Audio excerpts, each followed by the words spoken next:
Namibia is marking 35 years of independence, a moment to look back at how far we have come and where we want to go next. Over the years, we've made real progress in governance, education, economic growth, and social development. But let's be honest, there are still big challenges ahead. The question is, how do we build a future that works for everyone? The theme for the next 5 years is Beyond 35 for a Prosperous Future is more than just a slogan. It's a call to action. How do we rethink policies, strengthen institutions, and create real opportunities for young people, entrepreneurs, and marginalized communities? What role does education, leadership, and economic reform play in shaping the Namibia we want to see? I'm Jonas MBAMBO alongside Joyce Rukoro, your sign language interpreter for this evening, and this is Situation Critical. Today, we're joined by three distinguished guests. We will start in the middle with the rose between the thorns as Dorothea Nangolo, the president of the Namibia National Student Organization, or NANSO, who will share her thoughts on education and youth empowerment.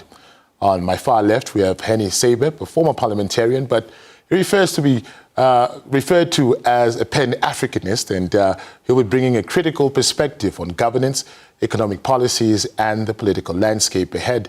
And last but not least, we have Herbert Jauch, a labor expert and social activist, providing insights into the future of work, economic justice, and workers' rights. Together, we'll reflect on what we have learned over the past 35 years and discuss what needs to change to build a more inclusive, prosperous Namibia.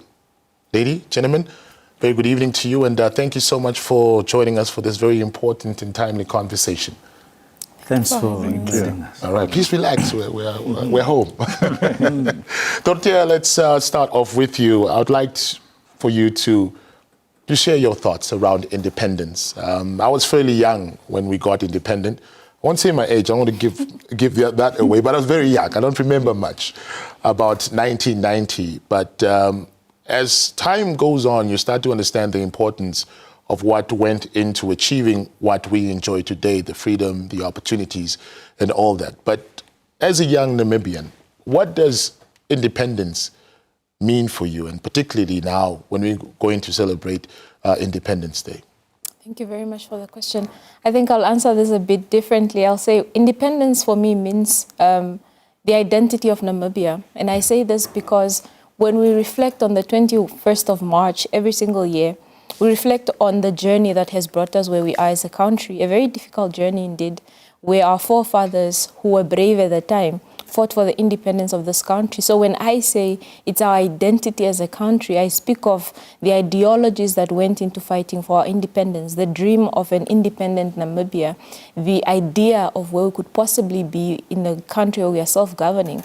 But for us as young people, it's particularly very different because we are the beneficiaries of that particular fight. We are the beneficiaries of the liberation struggle. And we sit here today confidently having the freedoms that we have, having the education that we have, and being able to contribute to building this Namibia even 30 years from now. So that is why for me, celebrating independence means celebrating our identity as a country, our unity as a country, and the ability to come together as a people to fight for our beloved country. Henny, you come from a generation that both experienced both apartheid and, of course, living in an independent Namibia. Talk to us about where were you, 21st of March, 1990, or even before we get there, when you heard Namibia was becoming independent. What was the conversation like at that time? You know, did you think it was a rumor? Was it believable?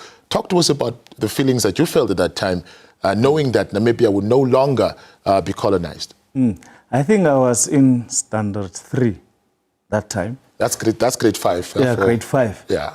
And the key thing that I remember is that our teacher at that time, August Huakus, I think she was almost to become a member of parliament few years after independence, but unfortunately she died. She passed on. But then she gave us the flags, the Namibian flags. We were running around in the schoolyard. I think that was in KRITIKAL primary school. And we were taught in Afrikaans, for example, history, geskiedenis. But geskiedenis was more Shaka Zulu, Cetshwayo, Dingane War, and so on. We were also taught geography at Rixkende. Yeah. So all the transition, Vietnamskap, all the transition took place suddenly from Afrikaans to English. So, but it was a happy moment. I remember prior to that how my grandparents went to vote from the farm. They were picked up by a car, they went to vote. We were sitting the whole night waiting. And you know, and that time the propaganda machinery of the South Africa Defence Force, is it the Bureau of Special Bureau, was so high. They used to produce these booklets, Vetir, Grensvechter, Dominie, and all those characters. And they were fighting the Kupans and Swapo and so on. So it was in that era. And it was a very joyous occasion because we were told independence has come. The ones that went to fight, like the legendary Theopen Korirap, my favorite, by the way, Hage Kaingop Semujoma, we were told he turns into trees and so on, green trees. So they were now coming back and then they are going to Kavan. So it was a very, very special occasion. And as children, we were happy to learn that they came back. Herbert, you've been in Namibia since the 80s. When you got or caught wind of the fact that there was no going back anymore, Namibia is going to be an independent country, how did that make you feel? And the fact that you also played quite a role in terms of, as far as unionism is concerned in Namibia before independence. Talk to us about, the conversation at that time. What emotions were you experiencing? Oh, it was a very emotional one, and now you make me really realize how old I am. Because when Henny was in grade 5, I was a young teacher at that time for the Council of Churches of Namibia, where ShopRite is now, in the Karitura Community Center, where we had Dr. Shavali was there, Vedera Bob Kantetu and others. And we had just formed a few months earlier, actually with your father, the Namibia National Teachers Union, NANTU. And we were part of the Union Federation, NUNW, which had for a long time actively campaigned for this independence and has taken a political stance. And the repression that Henny mentioned was a daily occurrence in the run-up. 88, Nanso had this big Kasinga Day march on 4th May 88, followed where the unions all came out in solidarity with a 3-day stay-away national strike in support of the students against the Makakunya. And then in 89, in the run-up when 435 was agreed to, on 1st of April it started, with the massacre of planned fighters by the South African army, and UNTAC stood by.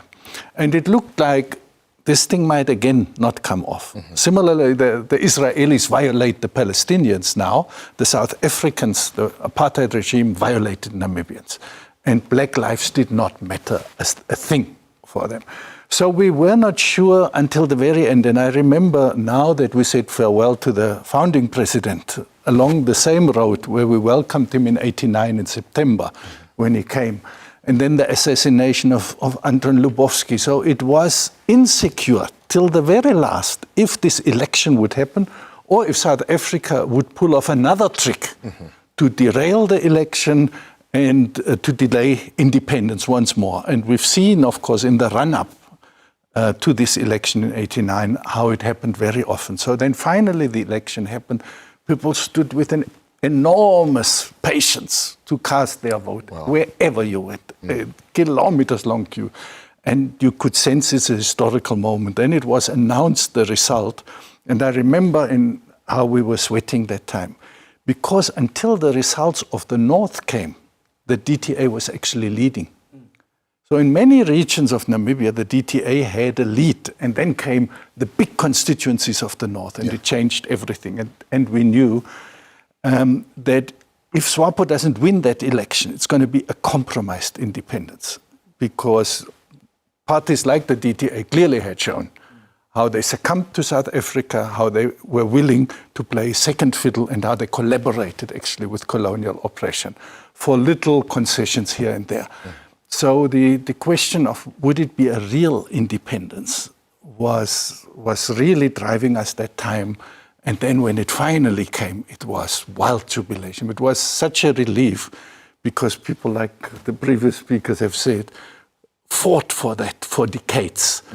And of course, Sam Nujoma exemplified that struggle, but he wasn't the only one. He was like the figurehead of a movement where people lost their lives, their incomes, their health for this independence. And in that sense, it was a really momentous achievement. Absolutely. Dorothea, I was very intrigued by the gathering that Nanso had, I think it was over the weekend, if I'm not mistaken. The theme, reigniting radical purpose and student solidarity, a call to action for student leadership. The word radical nowadays, leaves a very bad taste in people's mouths. But Nanso was an organization born out of radicalism, given the current state of affairs at that time, in terms of South African apartheid government oppression. But talk to us about that, and how does it tie into the second phase of the liberation struggle, as the late president always used to refer to it, of economic emancipation. The word radical, what are we talking about? That's a very interesting question. And I think we decided to go with the word radical for our theme for a particular reason. Now, if you remember, Nanso was established in 1984. At the time, it was a militant group of young people who had one thing in mind and one thing only, that young people or students were going to be on the forefront of our independence. Now, what particularly was different about our Nanso veterans or our Nanso comrades at the time, they had one thing that unified them, which was their ideological grounding and their belief and their vision for an independent Namibia. Now, our generation of Nanso, we have a responsibility to define our generational mandate. The generation of Nanso that came in 1984 had one mandate and one mandate only, which was to organize, mobilize students to participate in the liberation struggle, and they did that. Now, our generation has to define its generational mandate, but defining our generational mandate is a bit difficult if we don't have some sort of ideological grounding, some sort of ideological DNA that we can all identify with. And hence we said, let's use the word radical. Let's redefine radical. Nanso's history was defined by radicalism. The radicalism of being able to shut down the country. In 1984, we had the national boycott, where we said our learners are not going to school. We are demanding for independence and it must come now. Where we had the teachers' unions who joined us. That was the radicalism at the time. But we then have the responsibility to use the word radicalism, but to define what radicalism is. And I say this because the founding father always used to tell us as a movement, and he said, before independence, we were fighting against the regime. And we had reasons to fight against the regime. But after independence, the government is ours. It's a Namibian government. We have no reason to fight a Namibian government. We have all the reasons to build with a Namibian government. So in that context, we redefine what radicalism is for our generation of Nanso. And that radicalism for us now is defining what it means to be young people, defining what it means to represent the voices of young people in a country where we need to hold hands with our government to fight, to build our education. No longer in a country where we need to fight our government, shut down the schools for us to attain independence. It's no longer the same, so hence we use the word radicalism. Awesome. Henny, after 35 years of independence, is Namibia the girl that she thinks she is in terms of where we are politically, where we are economically? And if not, where have we perhaps fallen short, and how can we remedy that situation? Yes, you see, I will take a little bit, slightly a different route. Look, in the 1980s, in the early 1990s, if you look at the world economy at that time, especially the rise of China, the giant leap of Mao Zedong, and then Deng Xiaoping, them took over and so on. So at that time, the vanguard movement, as you will say, Marxism-Leninism, was mainly orthodox Marxism that they were using. But now we are using what we call democratic Marxism. And it encapsulates everything. Now we live in a very nice age, the age of parabola of democracy. How democracy starts is that 1990, it has taken an ascent. It rises. So that's where you see the consolidation of institutions, for example. We have to deal with statecraft. institutions.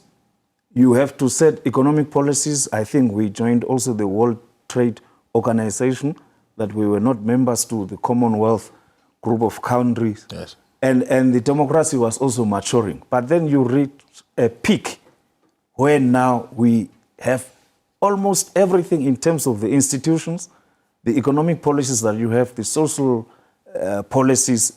We are now in the face of what we call fighting more for the social justice, economic justice, the social safety nets, the pensions, the redistributional or the distributional regime of South Africa is broken down. But did we took over, and how many policies have we maintained over the years? The labor movements came, they are now more democratic, but in which space are they operating?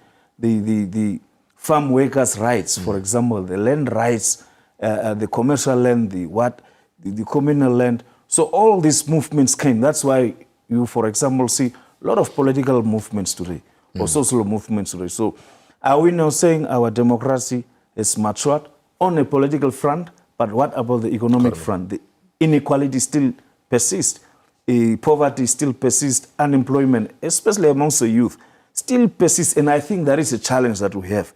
Corruption is still high.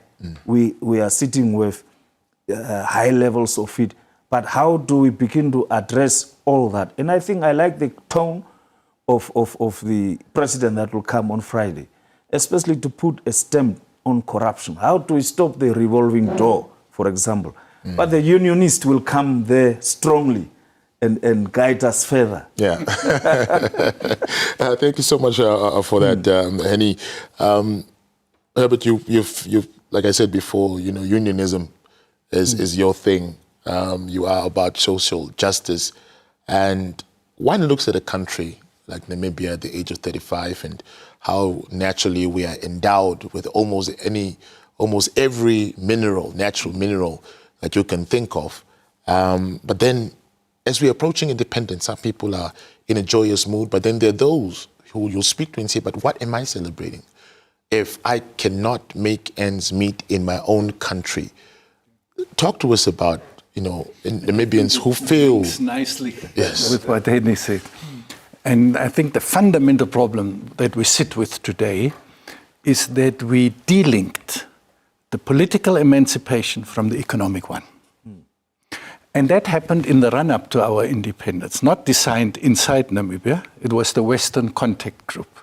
That time, historically, was the collapse of the Soviet Union in the 1980s, the end of the biggest support force internationally for the progressive liberation movements in Southern Africa, including SWAPO, including the MPLA, including FRELIMO, including the ANC. Had all links and support from the Soviet Union. When you look at the early training of the planned combatants, like those of Gonto Wesizwe, were often in the Soviet Union. Now, all of a sudden, that power fell away. And a deal was made with the Western Contact Group. Theo Ben-Gurirat, by the way, was, of course, leading. He spoke about that in detail, where basically the outlines of the Namibian constitution were already decided there. That Namibia needs to construct, for example, its constitution by protecting private property, which in the Namibian case after genocide and land dispossession meant those who got the land by whatever means will keep it. And when independence came, it was, of course, we could elect our government. We had our symbols of independence, the anthem, the flag, the ministers we knew, our own comrades. From the unions, many of my comrades at the time became minister. Marco Hausiku, Ben Ulenga, Peter Ilonga, Shatanodi. These were all the people I was in the unions with. Now, but what happened? And we had long discussions, especially with people like Ulenga, Pandeni, the late, of course, Ilonga is also late now, about this delinking. And even the founding president said, we need a second struggle for economic liberation. But when we delinked, we made a fundamental mistake, in my view now, with hindsight. And that is to say, national reconciliation can happen without social and economic justice. We made it a policy of forgive and forget, but we do not equalize opportunities. We do not equalize resources. We do not equalize incomes or distribution of our resources. So when you were a child in a privileged school before independence, you were still a child in a privileged school after independence. What government then did was to equalize the spending per child. Before that, it was clearly racially segregated. So if you were in Ukwaludi, you got 10% of the funding that a child in a white school in Windhoek got, for example. Now that was equalized, but the gap that apartheid had created systematically over all these years since German colonialism was left intact. And it continues to haunt us, because then it meant that economically speaking, only a small group of Namibians could access those positions in the corridors of power. But the control over the resources and the distribution remained the same till today. Mining is controlled by foreign companies. Fishing is controlled by foreign companies. Commercial land ownership, 75% white males. 35 years or 33 years after independence, official statistic. And that led to a situation where today the economic inequalities are so startling. And in my view, that leads to people asking, but what's there for me? Yes, I'm free. No one can say I can't get a job because I'm black or because I'm from Karasburg. That's not the issue, but the opportunities are so limited in an economy that's so tightly controlled by a few. And I think this is from a union perspective. When we had our discussions around the time of independence, we said this mustn't just be independence, this must be a socially just independence. We need a program of redistribution. We can't just say forgive and forget and somehow it will pan out over time. Absolutely. Before we go for a break, Tuti, I'd like to get your thoughts around the fact that there are those who feel that if the voices of young people are neglected, sometimes it will lead to the bullet rather than the ballot.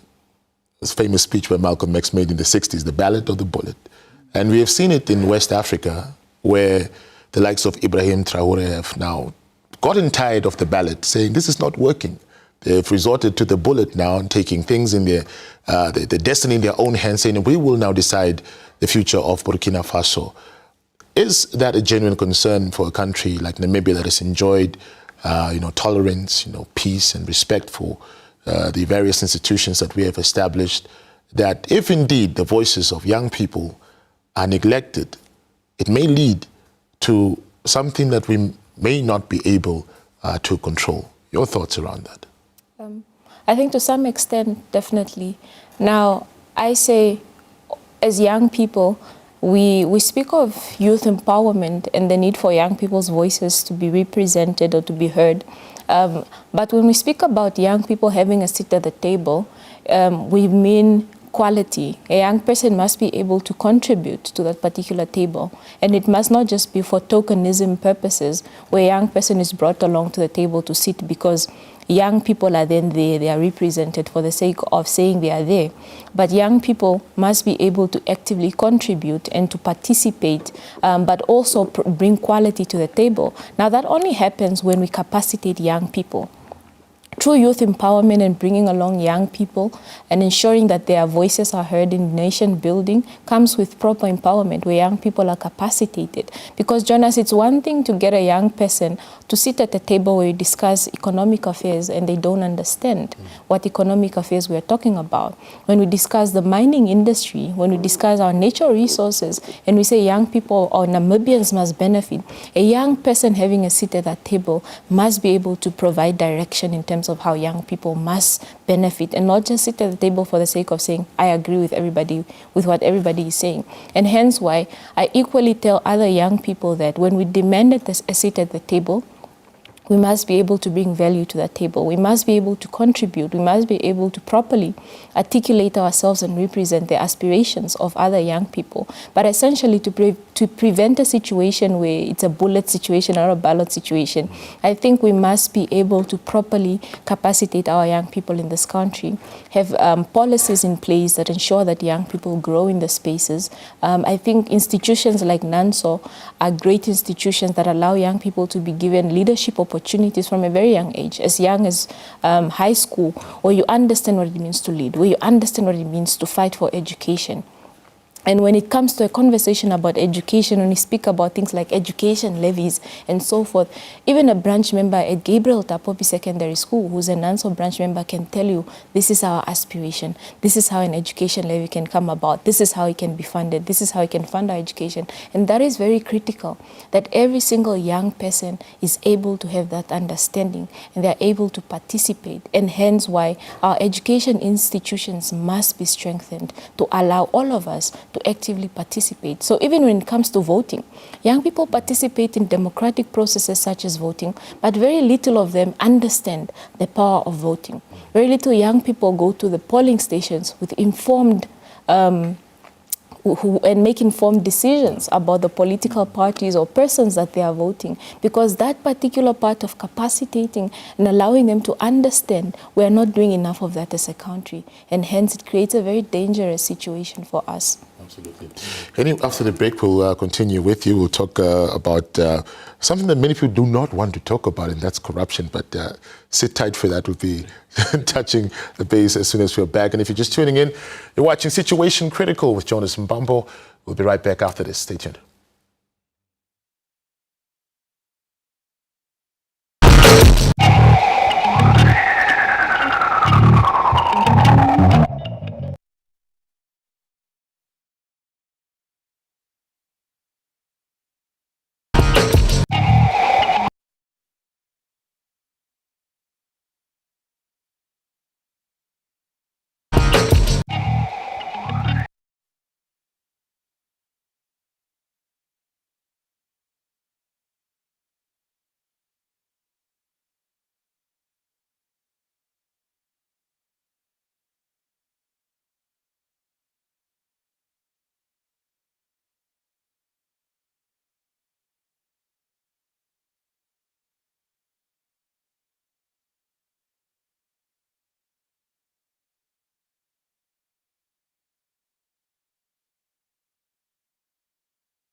Welcome back to Situation Critical. The topic today is all about Namibia at 35. We are reflecting and also sharing the aspirations that we have for our beautiful country that we call home. Henny, corruption remains a major issue, not only in Namibia, but, across the country. But we're talking about home now. And one wonders, how has it gotten to that level? We have established the ACC. We have, tried to implement, all manner of things to ensure that, people are discouraged to participate in this activity that is basically robbing, it's basically robbing yourself. Have we perhaps been too soft in our approach in tackling corruption? And if so, what should be done? What best practices can we learn from countries that are considered as, not as corrupt or least corrupt, the likes of Singapore, even neighboring Botswana, for example? Your thoughts on that? Yes, the criminals have become sophisticated, whether it's a blue-collar or a white-collar corruption. The reality is that they are learning across the globe. If you look at the rise of kleptocrats in Africa, they are more sophisticated. It's no longer the ordinary Jan that we used to read in the newspapers. They are very competent and sophisticated these days. Now, you mentioned Singapore. I always take the example of the Anti-Corruption Commission in Hong Kong, the measures that they have included. And talking of the softness of not, I think this year our strategy for anti-corruption is ending 2025. I think they have to draft a new one. The reality is that as the kleptocrats are rising, as the oligarchs are rising, as you attract oil, gas, lithium, and other mineral resources, corruption might seem to increase. But what are we doing good and wrong? Now, let me start, and I mentioned already, how do we close the revolving door, especially with regards to where the public and the private spheres are meeting, the politicians and the managers, the technocrats, the ones that bring foreign direct investment to our countries. What do we do? In Namibia, should we perhaps say, if you are found guilty of corruption, should you go for a lifetime imprisonment? Maybe that would be too harsh. Yes, it would be good also to deter. Other countries are going for, how do you call a death penalty? Capital punishment, yeah. Yes, capital punishment, for example, and so on. So when at a certain stage, and I like to take a reference to China, when Jiang Zemin them took over, and especially when the current president Xi Jinping took over, you see there was a high level of collision between the state and the party, and the corruption was flourishing. What did they do? The Chinese Communist Party is that they seem to have increased the levels of punishment to the extent that now a very strong persons like Bo Xilai are serving a life sentence. So what do we do? Perhaps we need to strengthen the punishment level, but how much do we give to Anti-Corruption Commission? Every year, I think the amounts that they are getting is not that progressive to look at. How much of detectives do they have? Investigators do they have? Legal counsel do they have? So you look at overall institutional setup also. Despite you can spend millions on creating awareness, don't steal, don't do this, but there will be always that human temptation that will always go down that road. So other countries have closed down, especially looking at how the contracts are designed, how state capitalism works between the foreign direct investors, the ones that come, the local entrepreneurs, and so on.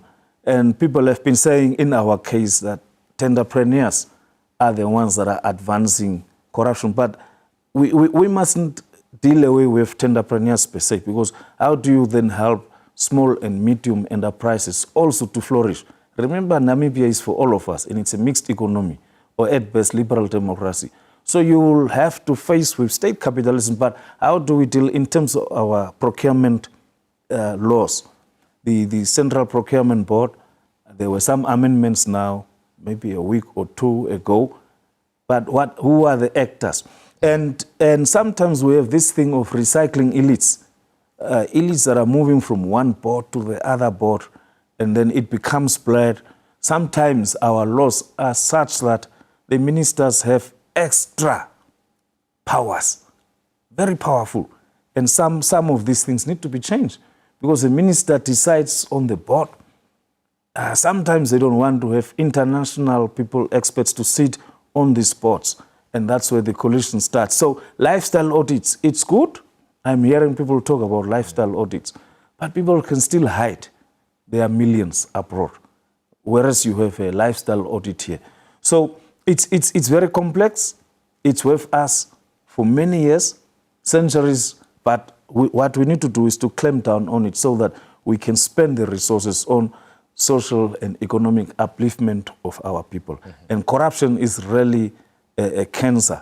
In South Africa, it has led to state capture. We know how it has ended up, the Zondo Commission and so on. Absolutely. But also, as I said in the beginning, is that as the democracy matures, as we are now going to witness in the next parliament that is going to see, you will see there will be a lot of opposition parties now. I think there will be like 45 opposition party members, and SWAPO will have 51 members. So sometimes if there is a swing in terms of parliamentary seats and so on, you will see people will be more open and more forthcoming to speak. But the rot in our state-owned enterprises, public enterprises, needs to be dealt with. And then we have this thing also of praising opulence we seem to admire corrupt in our midst.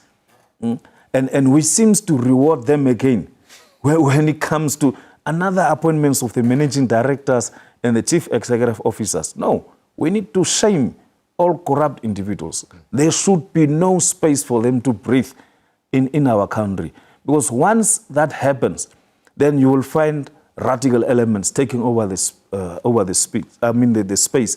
Populist politicians will come, and then they will want to thrive on using that, making the rhetoric, and then to destabilize our countries. And then the youth and the women are always at a disadvantage when it comes to that. Right. I think you've made your point, Henny. Thank you so much for that. But I'd like to get your thoughts around, when you talk about corruption, it's almost like an abstract, concept. It's just up there. But at the end of the day, it's a school not being built. It's a water pump or water point not being installed. It's a clinic that's not being constructed at the expense that Jonas must now get a Range Rover, a second one for myself. But on a serious note, when we look at the people on the ground, the people that you interact with on a daily basis, the people that you have created the big, basic income grant, initiative for, what is the seriousness of, not taking this fight against corruption as seriously as we ought to be? Yes, and it's exactly the consequences of it. And it's not only corruption. Corruption is the one side of the story.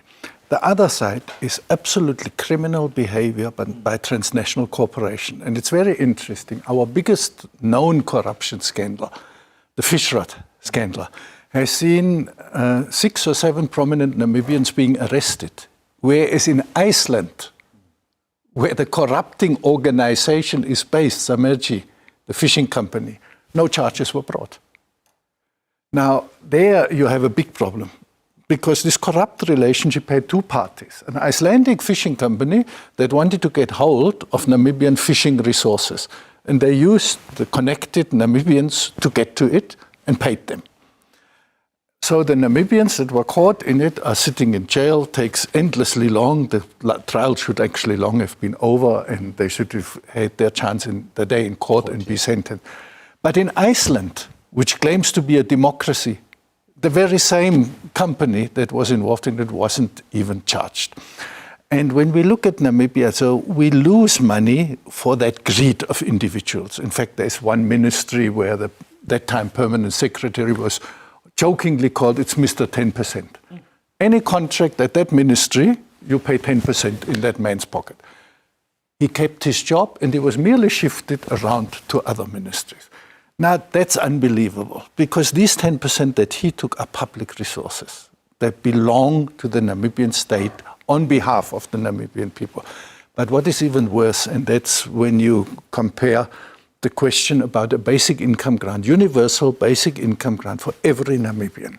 The finance minister understands the concept very well, the outgoing one. And in the COVID crisis, he even implemented it in the form of an emergency income grant. Yeah. And he said, well, if we just had the resources to roll it out to everyone permanently. UN estimates are that Namibia loses over 10 billion Namibia dollars every year to illicit financial outflows. That companies do criminal activities, how to avoid paying taxes and other activities. This is money that belongs to us as well, because in return for their operations in Namibia, they must pay something to us, to the state, in the form of taxes, royalties, etc. Now, they employ people to find loopholes and outright criminal activity to avoid that. 10 billion Namibia dollars per year is more than enough to pay a basic income grant of around 700-800 Namibia dollar per person in Namibia to everyone. So when you ask this question is, when we lose money to these criminal activities of corporations plus corruption, where does it lack? In the health system, in the schooling system, but also basic economic security. That no one is forced to go to a dump site or to a trash bin to look for food. That a basic income is guaranteed to all. And our economy and our small population of 3 million makes it possible. And that's the tragedy. By not acting against corruption and illicit financial outflows, we are sitting with a tight budget, and all the time we're told, sorry, it's a good idea, but there's no money for it. There is money for it, but we don't control it. It's flowing illicitly, illegally out of the country. And I think going forward, this might be something we need to look at. Dr. I think I may be speaking under correction. If I am, please do correct me. But I think this incoming parliament, the 8th National Assembly, is going to be the youngest in terms of the members that we are going to see there. Now, for a long time, young people have been crying for, give us a seat at the table. And on the other hand, the old generation would say, but you guys are not ready yet. But now the opportunity has come. What are your expectations in terms of the level and quality of debate that you expect from young parliamentarians, regardless of whatever political party that they come from? What are your expectations? I think this parliament will be very, very interesting because you have a lot of young people. You're expecting a lot of heated debates, a lot of very critical debates on national issues. But I think one of my biggest expectations now that we have a large number of young people is that these young people are able to drive conversations around reviewing some of our apartheid laws. If you look at our legal system, most of our laws that we use are laws that we had before independence. Laws that still speak to an apartheid Namibia that perhaps don't speak to Namibia now after 35 years. So we are hoping to see that young people are able to drive this legal reform, to refine our laws to speak to a Namibia that's independent now. But it's particularly a very interesting time for us as a country because young people are leading. There's a large number of young people in parliament compared to the 3-4 that you would have in the past. Now there's a large number of young people, which means young people get to speak to the aspirations of young people. They get to speak about the Namibia that we want to see for our future. But more so, as Nanso, we are excited and we are hoping that young people can equally channel our aspirations of an education levy, our aspirations of policies that speak to youth employment, for instance. But I think in all, we're very excited to see the debates in Parliament, the intellectual conversations in Parliament. But we want to see the voices of young people, how they come out in Parliament as well, and where young people are aligning, what is their thinking. Yes. I saw Henny over there smiling, almost as if he was walking down memory lane when you're talking about Parliament. And you were one of the most passionate members of Parliament at that time, during your time. But what are your expectations from this blend of MPs that is perhaps unprecedented? We've never seen something like this before in this country. But what are your expectations in terms of the quality of conversation, serious conversation that is expected in the August House? As a pensioner, I'll start off by saying that, look, anything that you talk or do should always be accompanied by research. Evidence-based policy making, evidence-based research papers, motions, contributions are what we expect to do.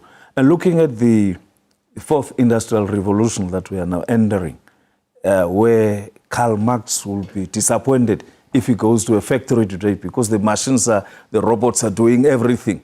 Das capital will be banned. So we expect to see, especially the youth parliamentarians, talking not only about the sports and creative art industry, but look at the STEM, science, technology, mathematics, engineering, and the new fields, oil and gas. And one thing that the youth seems not to be bringing so much forth is the TVET colleges. How do we transform them into specialized training TVET colleges? Look, we are talking of oil and gas discoveries here. Do we have a school that specializes into oil and gas? But more especially, the ownership, who owns those things? They must talk about the local policy, content policy and laws. So those are new things because the world is changing, the synthetic fuels industry is taking over, and the fourth industrial revolution, the AI, I hope most of them are not going to use ChatGPT because I've been listening in the last parliament people behind me, you could see this is the work of the ChatGPT, AI. And sometimes when you listen, some even go and copy from newspapers. You read the newspaper 8 o'clock, 9 o'clock, and the person comes in parliament and reads a whole paragraph, 2 paragraphs from what is in the newspaper. So you wonder, where have I read this material? You go tea break to your office, you see, here it is. Especially I know of one MP who took literally a work on the illicit financial flows and was reading in parliament. So these are the things, let people not be lazy. You see, the current setup a parliament is that once it is now being changed, like in the Parliament Service Commission, I hope they will have more researchers, because parliament, there are no researchers, for example. There are no legal advisors. That's why you see parliament runs to the Attorney General's office. It's supposed to be separation of powers. Why should parliament not have its own legal department? And then they run to the Attorney General's office. They get wrong advice sometimes, and then they end up losing in the case that we had. But I hope the library will be resourceful. There will be more researchers, and the party funding that actually parties are getting is meant to invest in your research capacity, so that MPs talk about facts and figures and not daydreaming and making jokes the whole day and so on. Yeah, Herbert, your expectations before we round up our discussion in terms of aspirations and where we really want to see Namibia go. Just briefly, your expectations of the incoming members of parliament. Based on what they said, I would pick up on 2 things. The one is that young people will develop also the courage to come up with fresh ideas. Not to say, I must now just follow what the elders did before me, no matter what. This is the path. To come up with fresh ideas, but they must be, of course, grounded in well-researched proposals. I was shocked, for example, today that the Parliamentary Standing Committee recommended in Omaheke that the uranium mining should go ahead. Now, you read a bit research findings about the dangers, which is why the outgoing agriculture minister said we cannot do that. The Parliamentary Committee says there is currently no danger of pollution of the water, therefore they should go ahead. Now, that's a mind-blowing argument, scientifically speaking. Once a pollution is detected, the region is dead. For humans, for animals, for everybody. Destroyed by uranium. So you need to understand what is the scientific base behind that. But that's just one example of how a whole Parliamentary Standing Committee can make such a dangerous position. And I'd hope that the incoming one, and we've just published the 4th edition of the Namibian Journal of Social Justice, which looks at extractivism and climate justice from the Namibian perspective. And we have a scientist article in that, and others as well.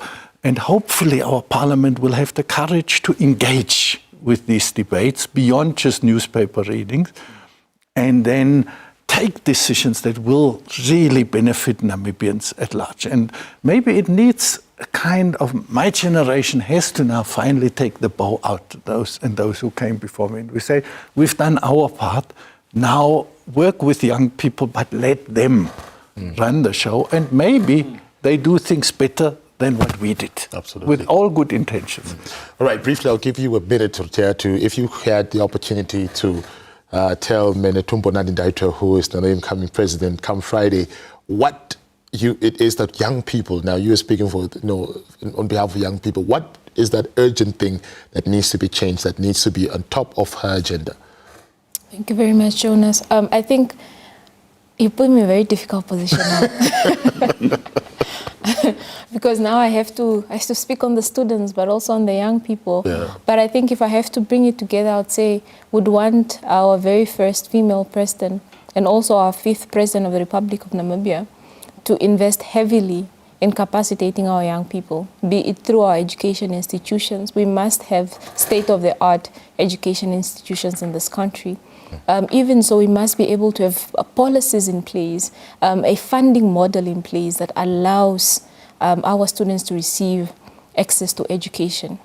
Right. And on the top of that demand is that we cannot allow NSFAF to become a directorate under the ministry. It must be a functional institution on its own that supports our students. But beyond that, our young people deserve employment opportunities. In our country, our government must create that environment where we can thrive. Right. I'll hold you on to that NSFAF conversation. We have to have it on Situation Critical, nowhere else. Please promise me that you'll come back on that. You have your minute to just, if you had the opportunity to sit down with Tumbo, what should be the top of the agenda given the current state of affairs? I will tell the document that they drafted, the SWAPO Manifesto Implementation Plan, SMEP, should be implemented. Agriculture is a priority.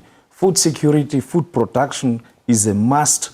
The critical nexus of water, energy, and food is a key that needs to be, as they are promising, they should increase the budgetary allocations, even to 5 billion, 6 billion, 10 billion per annum. On top of that is also poverty, inequality, unemployment, especially youth. Unemployment must be directly challenged. But there is a huge starvation in this country going on, hunger. If we are able to solve that, if we can get these revenues from oil, gas, I don't know which year it will start, but if they implement that part, then I think it will be a very good 5-year term for her. All right, awesome stuff. Your final word, sir, briefly? An intervention that is felt in every Namibian household. A universal basic income grant to break the chain of poverty that's a crime against humanity and that holds so many people back. And in addition to that, like Henny alluded to, identifying the key areas for large-scale employment creation, and it must be decent jobs. We cannot continue with this starvation wage. Agriculture is one, housing provision is another, and if in a few areas the incoming president can make that difference, then her presidency will be remembered for a long time. Right. Awesome stuff. Herbert, Henny, thank you so much for your time. Thank you for allowing us to share your time with us, and also, of course, the people at home. Say thank you for being so generous. Could have been anywhere else, but you chose to be with us tonight, and that for that we're truly thankful. Thank you so much. Thank you. Thank you for having us. Now, before we go, we always have an African proverb, and today's African proverb goes as follows: "A good wind is no use to a sailor who does not know his direction." If you don't know where you're going, even the best opportunities won't help you. Success isn't just about luck; it's about being prepared and recognizing opportunity when it comes. Instead of chasing what everyone else is after, find your own path. Just like a skilled sailor adjusts his sail or her sail to the wind, you must adapt and make the most of what life throws your way. Until next time, remember the tagline: situation critical, minds philosophical. Peace and love.